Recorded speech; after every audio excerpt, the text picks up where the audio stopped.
High, মাত্র কয়েকটি step follow করে তোমরা কিন্তু অপরাজিতা গাছকে এরকম বুশি বানাতে পারো। তো এটা আমার 3 বছরের পুরনো একটি সাদা অপরাজিতা গাছ এবং এটা আমি বীজ থেকে তৈরি করেছিলাম। এই গাছ কিন্তু একদম লতানো হয়, যে কোনো গাছ বা কোনো দেওয়াল বেয়ে কিন্তু উঠে যায়। তোমরা যদি টবের মধ্যে এই গাছটিকে করো এবং ঝোপালো বানাতে চাও তাহলে কিন্তু কয়েকটা স্টেপ তোমাদের ফলো করতে হবে। প্রথমেই আমি চারপাশের মাটিটাকে পরিষ্কার করে নিয়েছি এবং আগাছাগুলো সাফ করে নিয়েছি।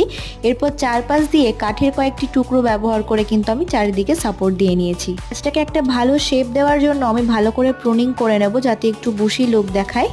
আর চারপাশ দিয়ে আমি কিন্তু দড়ি দিয়ে ভালো করে বেঁধে নিয়েছি যাতে একটা সুন্দর শেপ আসে। যে কোনো গাছকেই বুশি করতে হলে আমাদের কিন্তু প্রুনিংটা অত্যন্ত জরুরি। গাছে যদিও ফুল থাকে তবুও তার মায়া করলে চলবে না। এবার দেখো গাছটার কত সুন্দর শেপ রয়েছে আর প্রচুর কুড়িও কিন্তু আছে গাছটাতে। যেহেতু এই গাছটা লতানো হয় তাই নিয়মিত এই গাছের প্রুনিং করতে হয়। তো চলো তোমরাও তোমাদের অপরাজিতা গাছকে এরকম বুশি বানিয়ে ফেলো। আজকের মতো টাটা।